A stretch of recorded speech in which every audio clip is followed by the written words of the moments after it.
Good afternoon, everyone, and welcome to Live at 4 on this Wednesday, a rare snow day in Madison. Yeah, the kids got a snow day today. All area schools were closed, and now here comes the cold. Yeah, we got a little reprieve before that happens, though, so we can enjoy the snow for a bit.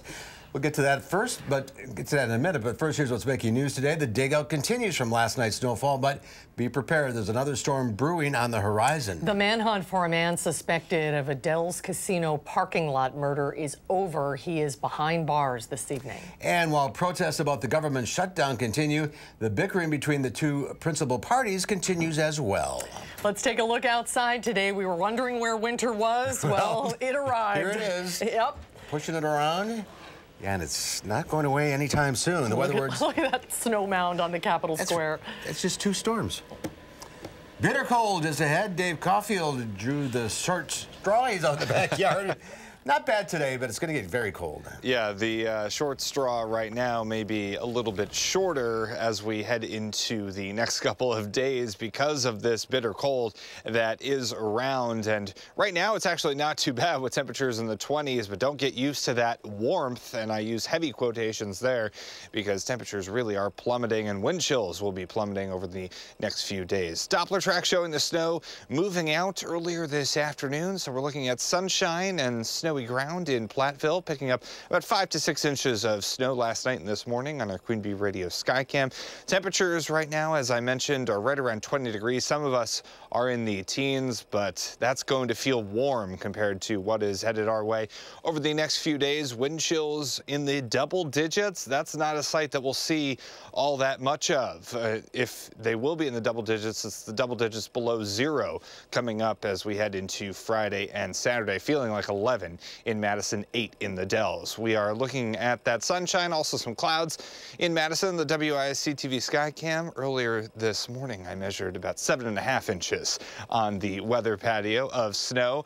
And your forecast first showing those temperatures continuing to dip through the teens as we head into later on tonight. Now let's take a look at your first alert traffic update. Much improved are those roadways compared to this morning. Rimrock Road and the Beltline not looking too bad in either direction. Lots of green showing up. That's good news across Dane County. No major accidents or incidents to report at the present time. Traffic generally heading out at the posted speeds. Your drive times, Verona Road to John Nolan Drive eastbound, that's 4 minutes, so looking good. Average speed of around 60 miles per hour. And some other routes in and around Madison, Middleton to Sauk City westbound on Highway 12, 16 minutes, also looking good with an average speed of around 60 miles per hour. And that's your first alert traffic update. We'll talk more about the bitter cold and our next snow system possibly on the way in your first alert forecast. It's winter. Yes, it is. Nice to see a little sun, though, today. Yeah, that helped. It does. All right, Dave, thank you. Thank you, Dave. First at 4, if you've been out and about today, you've likely seen snow plows cleaning up from the heavy snowfall overnight. But if your street hasn't been cleared yet, don't worry. Rose Schmidt is with us to tell you what you need to know. Rose? Yeah, so Mark and Susan, we are actually on the far west side of Madison, and everyone always thinks that their street is the very last one to be plowed. Well, we're here on Whitlock Road right now. I'm actually standing at about 5 or 6 inches of snow, and this area has not been plowed yet. But city crews want to assure you that if your street has not been plowed yet, they're on their way. But it takes about 14 to 16 hours to plow the entire city of Madison, so they have a lot of work to do. And areas with the most traffic and roads near hospitals are some of their top priorities. The best advice city officials have for you is to give the plows room as they do their jobs. The city's streets division says the two main challenges crews faced today was as temperatures stayed around the 20-degree mark, the salt they put out on the roads works slower, and of course the timing of that snowfall. I like to wait till the storm is at or near its end before we do a citywide plowing. Well, this morning it was still actively snowing, but we still needed to get out there and take action with this snowstorm, so we were out there when it was actively snowing. The bad news is that that covers over the work that our plows have already done. If there is an emergency, 911 dispatch will get in contact with the streets division, and they will make sure that any emergency vehicles can get through. And of course, you will probably be encountering snow-covered roads just like this one as you drive on your way home tonight. So make sure that you're planning for this snow as you drive home tonight, and make sure you're being patient and driving slowly and being safe. The plows will get there eventually. As you say, patience. I think we're walking the dog. Nice day out there. I mean, once the sun comes out, it actually looks bearable. Rose, thank you. Thank you, Rose. Slippery roads, however, led to a two-car crash near Edgerton this morning that killed a 20-year-old Janesville man. It happened around 7 on Highway 51 when the 19-year-old lost control of his car on slippery roads and crashed into an oncoming pickup truck. And Sun Prairie's fire chief says the weather was a factor in their response to a house fire last night. The fire spread from the family's garage to their home around 9 o'clock. Crews were delayed by snow on the roads. 2 people were taken to the hospital for smoke inhalation, but both were treated and released.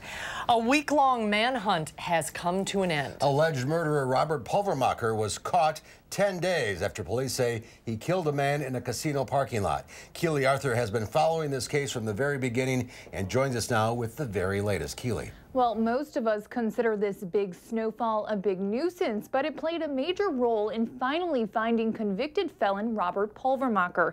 At around 1:30 this morning, a plow driver saw a person get dropped off around trucking company Pulvermacher Cartage on Madison's northeast side. The plow driver called it in, reporting it suspicious. Madison police located fresh footprints in the snow, leading them to Pulvermacher, who was hiding in some bushes. The big lesson in this: if you see something, say something.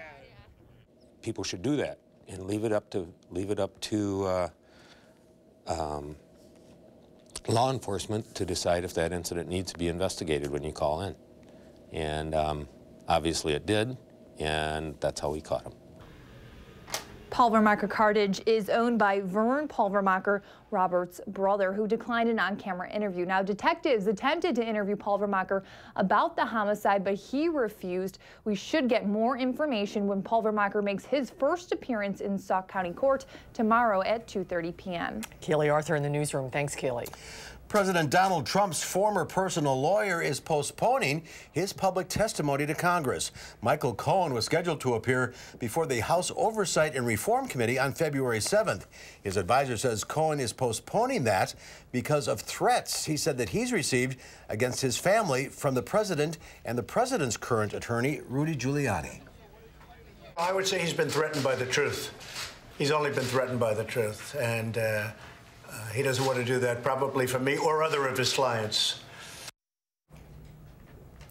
Cohen's advisor also says the delay is also because Cohen's still cooperating in Special Counsel Robert Mueller's Russia investigation. Protests erupted on Capitol Hill on day 33 of the partial government shutdown. The Senate is gearing up to vote on 2 bills this week, but neither is expected to get enough support to pass. Natalie Brand is on Capitol Hill, where federal workers came to have their voices heard.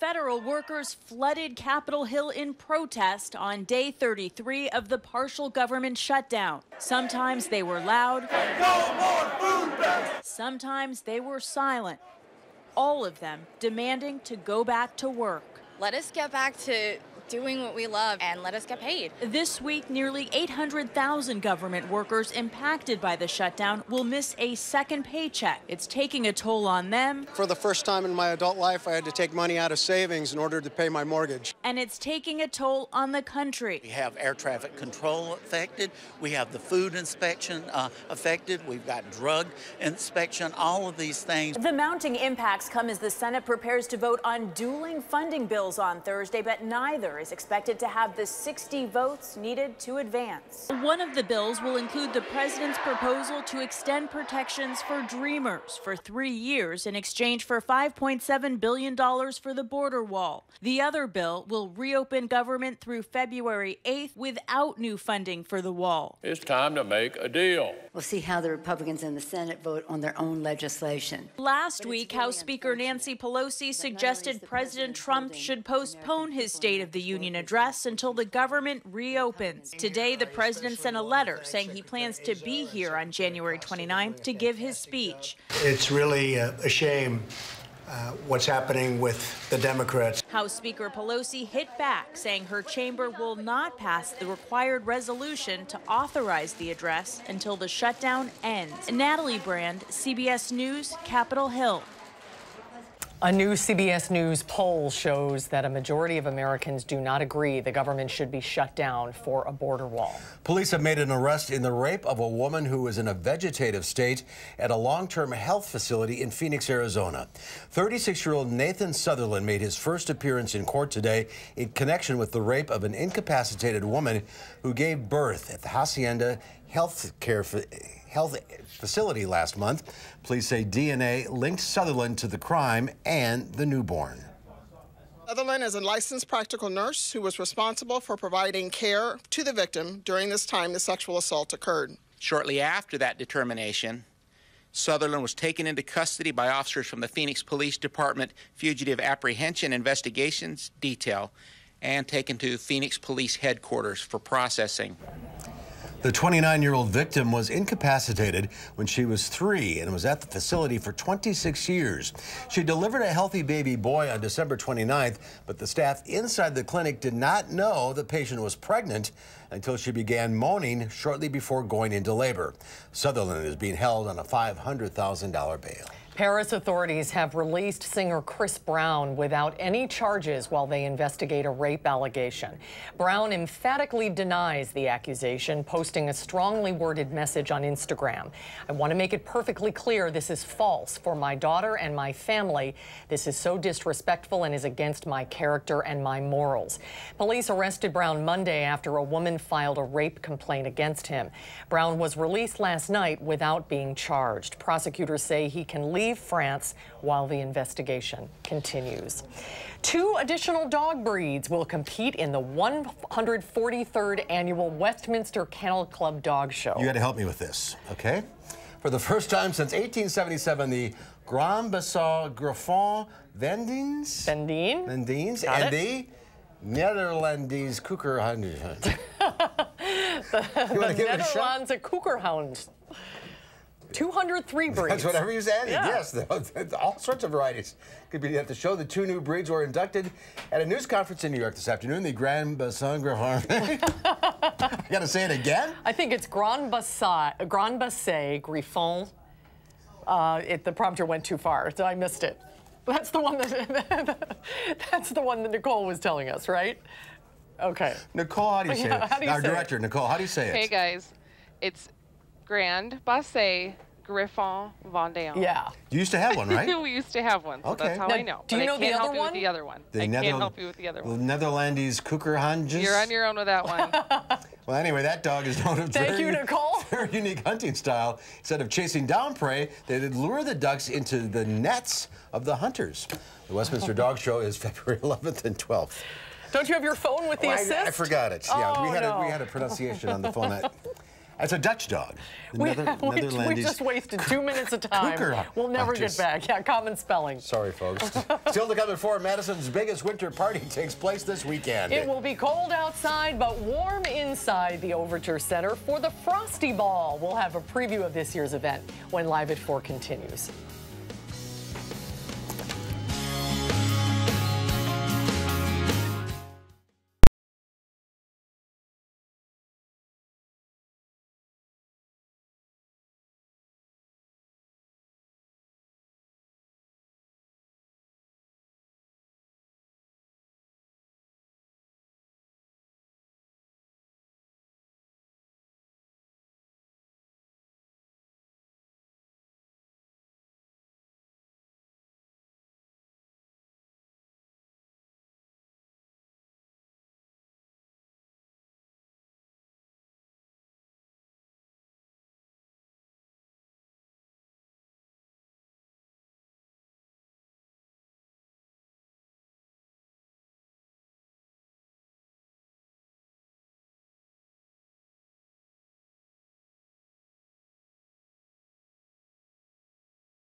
Welcome back. Sales of homes in the United States plummeted in December, increasing concern of a weakening housing market. Existing home sales plunged over 6% last month. Price growth slipped to its lowest level in more than 6 years. Economists say Americans should expect weaker home sales this year amid the partial government shutdown and greater economic uncertainty. Stocks were mixed on Wall Street as the government shutdown and trade tensions dampened upbeat earnings reports.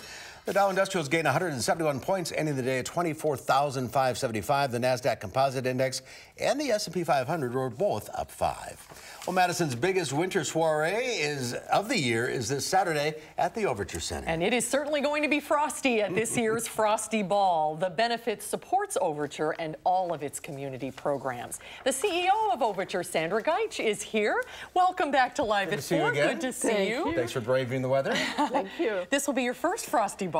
Your first time in Madison. I'm looking forward to that so much. It's a beautiful event, and it's an important benefit for the Overture. Tell us about it. So Frosty Ball is a fundraising event, but it's meant to be also a wonderful party.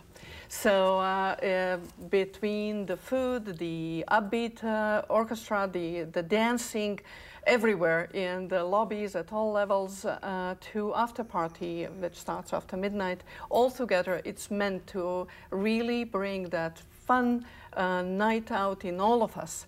But there is, it is a fundraiser. And where does the money go? So it goes to support our community programs. I'll mention one of them that's really one of the cornerstones of our community programming. It's Jerry Awards. Oh, yeah. We are celebrating the 10th anniversary of Jerry's. So it's a program that celebrates and honors, brings that best in high school musical theaters. From all over the state. It is. It really involves, last year it was 89 schools in 95 productions, and involves about 30 counties. So it is statewide. It's amazing. It is. The timing is always so fun because in the dead of winter, especially after a big snowstorm like this, it's so fun to get dressed up and have a night out and be downtown. Yes. So it's always special to do it at this time of the year. Yes, I look forward to my first Frosty Ball, and we hope it to be sold out, but there are still some tickets available. And that's a chance to win the Hamilton tickets. And what Hamilton tickets? Yes. Hold on. Yes. You buried the lead here. Tell us about that. Yeah, we do have some Hamilton tickets available. They will be raffled, but you have to be present. So no leaving the party. And Hamilton is coming to Overture next season. It is. I can't tell you when. It's a big secret. What if I win a raffle ticket? I got to know what date. Okay, we'll talk about that later. And part of the tickets is tax deductible. Yes. So Yes, it is. So you have a great time and help your taxes and help Overture at the same time. Absolutely. The largest nonprofit arts organization in the States. We sure are, and proud of it. Proud of our role in the community. We'll have a wonderful event. Great to see you, Sandra. Come back soon. Thank you so much. Will do. Tickets are on sale now. It's $150 for the entire evening, $75 for the Isthmus after party only.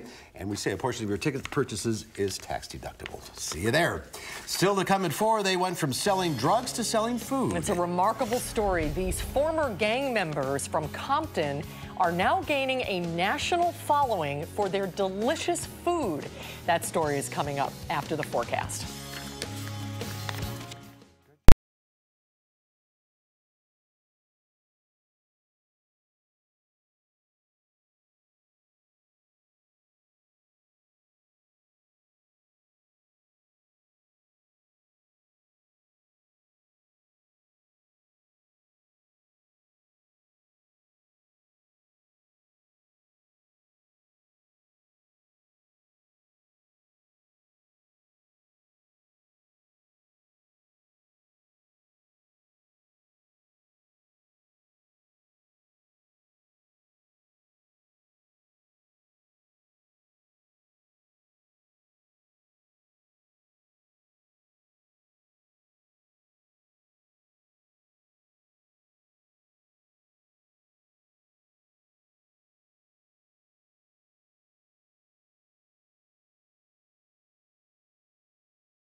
Well, take a look at this. If you think you had a tough digging out your car this morning, stop complaining. Frigid temperatures in Buzzards Bay, Massachusetts, turned a tugboat into an ice sculpture.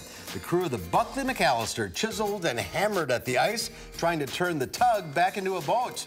The captain of the vessel reported 45-mile-an-hour winds with sub-freezing temperatures, creating the chilly conditions. It's not having much progress there. I'll remember that when I have to dig out my wife's car a little bit later on. They got some work ahead of them. Yeah. It is Wednesday, January 23rd. It is Snowplow Mailbox Hockey Day. These hardworking men and women are allowed to have a little fun today. They get 20 points for every mailbox they can knock over with their plows. I'm not sure our plow drivers are taking part of this, but... No, but they've worked really hard all night long and all day long, too. It's also Measure Your Feet Day. Now, Amy Reed, one of our reporters, said if your foot is the same length between your elbow and your wrist. Your foot is the size between here to here. And it's... If I were a little more limber, I could measure my foot. No, I trust you. It's true. I trust the Try prompter. it. It's true. And it's National Pie Day today, a day to maintain America's pie heritage, pass on the tradition of pie making, and promote our love affair with pie. It's today because it's the 75th anniversary of Crisco hitting the market. And our friend Jason Harder from Hubbard Avenue Diner and Bakery spoils us rotten every year and brought us French silk pie and an apple pie They brought 8 pies, I think, and they brought 6 more this morning. And because of the inclement weather today, they are extending their Pie Day celebration until tomorrow. That's good news. You're welcome, Southern Wisconsin. And we're turning to the internet for a pronunciation of the dog that we couldn't. Oh, so here we go. Nederlandse kooikerhoentje. Duh. Yes. It's on the tip of my tongue, too. Nederlandse kooikerhoentje. That's not the name of the pie, right? No. Okay. Gosh. We weren't even close. And you have to have that Dutch accent, too. Yeah, that makes it better. Oh, it just keeps flowing. I guess we're on a loop, apparently. Oh, all right, and we're on a loop with the weather here. Oh, yeah. If it's not snow, it's cold, and vice versa. We just can't get out of this wintry pattern, so we'll talk about the bitter cold on the way and our next chance for some accumulating snow in your first alert forecast right after the Lederhosen or whatever that word is.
Good afternoon. I hope you had a great Wednesday so far. A snowy Wednesday, at least to start, with some heavy snow this morning, but making a lot of kids around the area happy, getting the snow day like in Orfordville. Tim sending in this photo of a snowy lawn. I know that the kids and also the teachers, my wife included, pretty excited for the snow day, but the snow has left us for the day on Doppler track, and it's not coming back, although in its wake we now have about a foot of snow across some portions of Dane County on the ground, and that line kind of extending to the south and west a little bit more closer to northeastern Iowa and spots like Dubuque. So snow totals from yesterday into today. Sun Prairie, one of the big winners at 9 inches of snow. Janesville picking up 8 inches. Dodgeville just below that 8-inch mark. Beaver Dam at 7, so is Lancaster, and also at the airport just under 7 inches of snow in total from this system.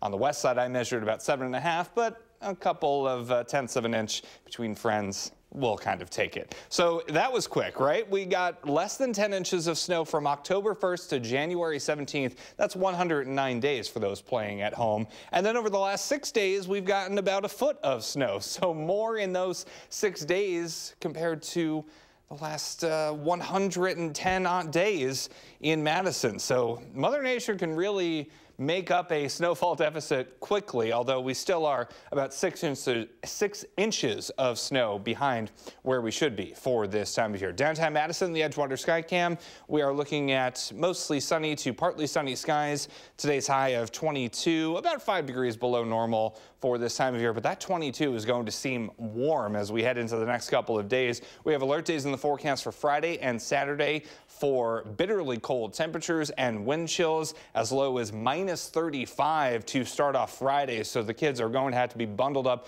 to the absolute max on Friday. And our high temperature trend, we should be in the mid-20s for this time of year, nowhere close. In fact, on Friday, climatologically, that's when our temperatures should be moving upwards. So we get to 27 for our normal high temperature on Friday, but our actual high temperature is going to be a big fat goose egg of 0, and that's at best.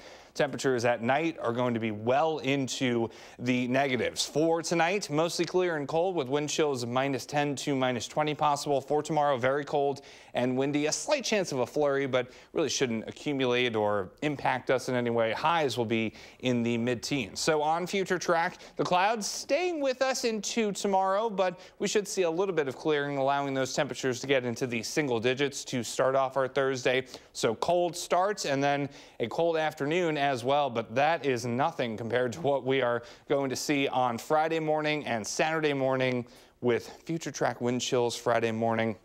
Close to -35 in Madison. Some spots a little bit farther south could encroach on the -40 mark. So these are very close to wind chill advisory values, and we've already seen some watches and advisories in the wind chill department come out for Illinois. We'll see if that extends into southern Wisconsin. So our next snow system arrives late Sunday into much of the day on Monday, and it's kind of a unique system because it has properties of both a clipper, which is the quick system that usually finds southern Wisconsin this time of year, and also a panhandle hook, which are the more robust systems that can come in. So has characteristics of both and could provide us with several more inches of accumulating snow by the time we get to Tuesday morning. So we have an alert day in the forecast for that. So if it's not the cold, it's the snow. If it's not the snow, it's the cold. It is winter. That is for sure as we head into the next couple of days and into early next week as well. Those temperatures in the single digits and teens at best. Maybe by the time we get to the start of next weekend, we'll have highs back in the 20s, but I think that is maybe a little bit too optimistic, especially if we keep getting these snow systems to come into town. These wind chills are not, that's not dog walking weather. Yeah, no, that's nothing to fool with. Nothing to mess with on Friday and Saturday morning. This is winter all caps. Yes. All right, Dave, thank you. Thanks, Dave. From drug dealers to foodies, 2 California friends decided that a life of crime is not what they wanted. So they turned to the kitchen and found a more savory success story. Dion Lim reports. The road taken by best friends Malachi Spank Jenkins and Roberto News Smith to this kitchen is one nobody ever would have imagined. You don't plan to go to jail or anything, like, you know what I'm saying? But I got tired of that. Up until 5 years ago, these self-described gang members of the Crips and Bloods weren't selling food like they are today at their pop-up in San Francisco, but instead selling drugs and getting into trouble. You put a smile on people's faces, but I just feel like it wasn't for the right reason. One day, when they were short of cash, a crazy idea inspired by their grandma. Instead of selling drugs, let's sell food. He like, sell food? Yeah. With the help of Instagram and tens of thousands of fans, I called my daughter, who's standing right here, and she said, oh, yeah, I followed him on Instagram. Let's go. The unlikely pop-up sensation Trap Kitchen was born. They had undercover agents outside of my house trying to figure out what we was selling inside of it. They found this, pineapples. Inside Isla Vida restaurant, a sold-out crowd eager to taste the duo's famous pineapple rice bowl and more. We came all the way from L.A. to Belmont and drove here in the school bus to get some of this food. The hype was worth it. They have this message for anyone who dreams of the impossible. You don't have to be an athlete or a rapper just to get out. You can pick a career and blow yourself up, make it as big as you want it. It's quite a remarkable story. They travel all over the country, right? Yeah, they do. Maybe they'll, I mean, there's pop-ups in Madison, absolutely. So maybe they'd come here. The duo hopes to open up a brick-and-mortar location one day. Until then, they've written 2 cookbooks, which you can find on their website, trapkitchen.com.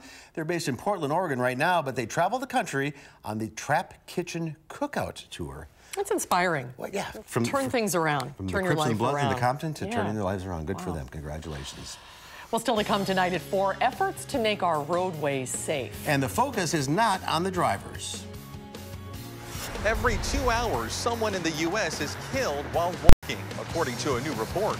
I'm Chris Martinez with the changes advocates say need to be made to our roads.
That's a live look downtown as the sun is setting. Boy, isn't that a pretty shot?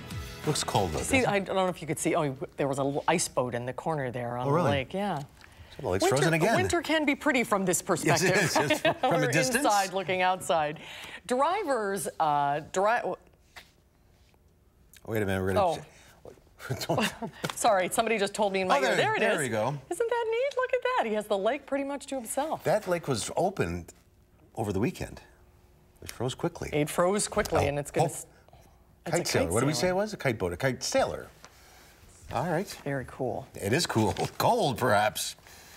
Now we'll try this. Drivers strike and kill an estimated 13 pedestrians every day. Advocates are now calling for steps to be taken to make America's roads safer. Chris Martinez reports. In September, more than 100 people came together in Belton, Missouri to remember Jacob Zimmer and Cody Langer. The teenagers were walking along a frontage road with no sidewalk at night when a van hit and killed them.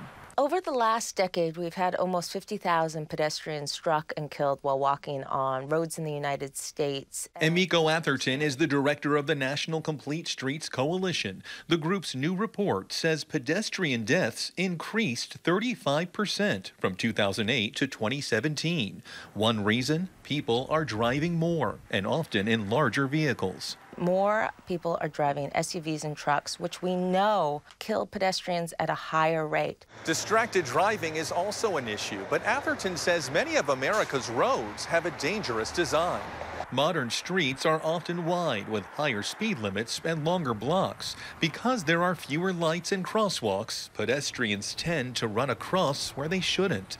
Many of these roads can be found in the nation's Sun Belt. Pedestrian deaths are highest in those states, with Florida at the top of the list. Florida really epitomizes big, flat, wide roads and sprawling land use. And when you look, there's a high link between sprawl and traffic fatalities. The coalition is calling on Congress to make changes, like lowering speed limits in areas where there's a lot of foot traffic and adding more crosswalks with ample time to get across them. No one should be killed while they're trying to cross the street. But Atherton believes that won't happen until policymakers make pedestrian safety a higher priority. Chris Martinez, CBS News, Los Angeles. And the National Complete Streets Coalition also wants to see better street lighting so drivers can see people walking at night. There's more to come tonight. Oh, I think we're going to go back and check the lake. Oh, okay. A spontaneous hockey game has broken out. Oh, look at that. Is that over by the Edgewater Hotel? Yeah, must be. Oh, that's fantastic. I tell you, people just want winter, and here it is. So get out and enjoy. You got to embrace it. That's for sure. Okay, anything else we need to see? I don't know. We could go back to the dog pronunciation. There's more to come at 4. We're talking about finances and relationships when we come back. Our guest UW clinical professor Christine Whalen says it's time to talk money with your honey. That's when Live at 4 continues.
Good afternoon. Here is your first alert traffic update on this Wednesday afternoon. Taking a live look at the Beltline at Broadway, eastbound and actually westbound. Not looking too bad in either direction. Not too many people out on the roads today because of the snow, so we're not seeing many problems across Dane County, which is good news. A few brake lights starting to pop up closer to Verona Road and also a little bit closer to Stoughton Road right now, but still not looking too bad by any means. Eastbound John Nolan to the interstate on the Beltline. That's 4 minutes, average speed of around 60 miles per hour, and a little bit slow westbound from the interstate to John Nolan. That'll cost you 6 minutes, average speed of around 40 miles per hour. And that's your first alert traffic update. All right, Dave, thank you. After several failed attempts and rough landings, Olympian gold medalist and Canadian snowboarder Sebastian Toutan, also known as Seb Toots, became the first person to snowboard down the railing on the steps of Philadelphia's Museum of Art, better known as the Rocky Steps.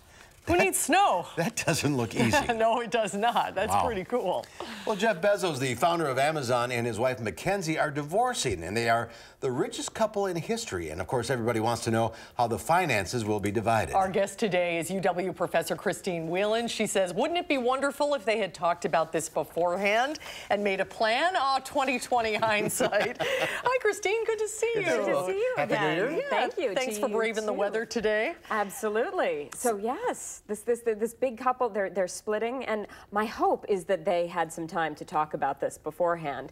But you know, there's interesting precedent set on what happens when especially high net worth couples divorce. Yeah, and it's a 50-50 split of assets that was set by a UW graduate, I understand. Exactly. So UW graduate Lorna Jorgensen Wendt, she had a very famous divorce in the end of the late 90s, and she set this precedent that for equality in marriage. And she was a real advocate. She used part of her settlement money to help others and educate others on equality, financial equality in marriage. And she was the founding donor for the Money, Relationships, and Equality Initiative here at UW-Madison that I now direct.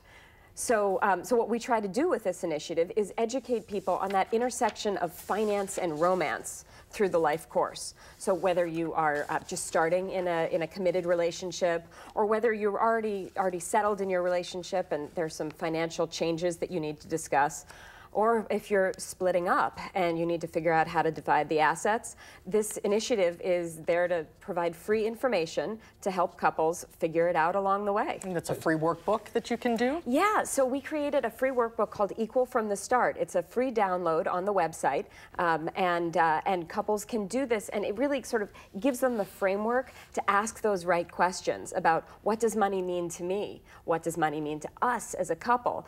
And it's not just about money, of course. It's about division of time and responsibilities as well. So how do we facilitate those discussions in a way that's going to make it not like the most terrifying thing in the world to talk about, right?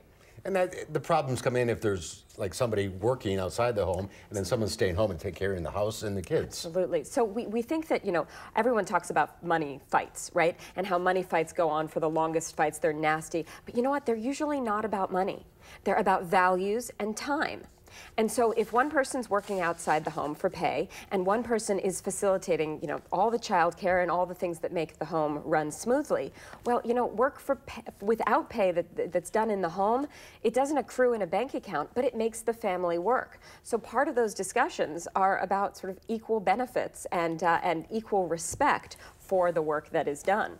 Well, and just having the conversation. Absolutely. I mean, in my generation, we didn't, you know, we kind of went into this stupidly and blindly without talking about it beforehand. I think kids nowadays are so much more involved. And this is in lieu of a prenup. I mean, if there's a prenup, none of this really applies? Well, no, it's in addition to. So first of all, I think everybody should have a prenup and to have those conversations before you enter the relationship. In fact, for those people who are cohabitating and not marrying, there are cohabitation agreements as well. We have lots of information on the site about that as well. How to write one. You can even download some of them on the internet. It's not very romantic, but it's very practical. You know what? I would actually like to say it is very romantic. Oh, really? And I would argue that this Valentine's Day, we should really forget flowers and we should talk money with our honey, because we can sort of build a future together, right? You can talk about your shared values and where you want to go together. And honestly, if you can have those conversations beforehand and prevent fights, there's nothing more romantic than that.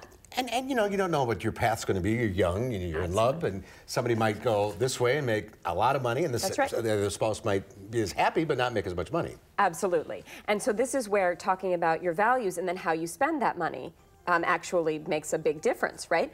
So in terms of those values, like if one person thinks that they can just go out and buy a brand new car because, oh, I make the money, so I can go do that without talking to the other spouse, that really is going to suggest that you don't have that discussion and that equal relationship. It's going to make somebody feel devalued, right? So talking about what's the biggest purchase that you can make without talking to your partner. Talking about what charities you want to give to. If only one person's charity gets funded, that's not good either. So money and relationships is a really hot topic, and the Money, Relationships, and Equality Initiative facilitates those discussions. And we have the website on the screen where people can download your... Yeah, you can download the workbooks, lots of one-pagers. They're all free as a University of Wisconsin initiative. All right. Great information. Thanks for Christine. being with us, Great to see you. Good to see you, we'll too. See you soon. Thanks. All right, we'll be right back with a final check of your forecast.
Yeah, good dog would be a night like today. Yeah, I think the weather...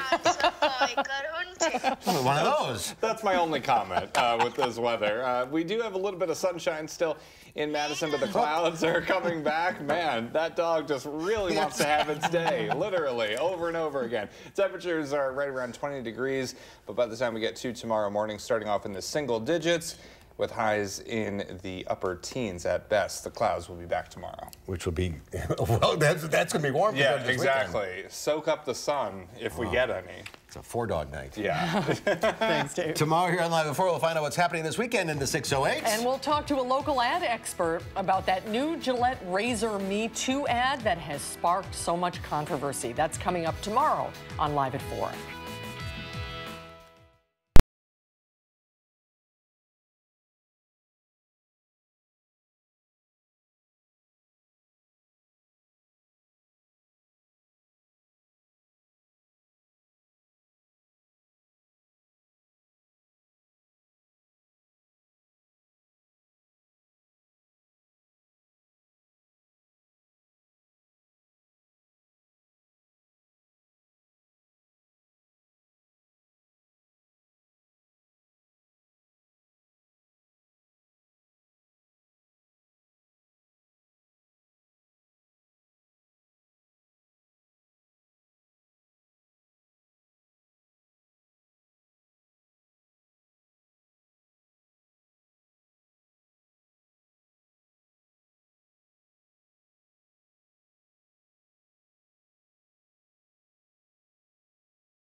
In today's Final Touch, a craftsman is hoping to make it into the Guinness Book of World Records. And he hopes his two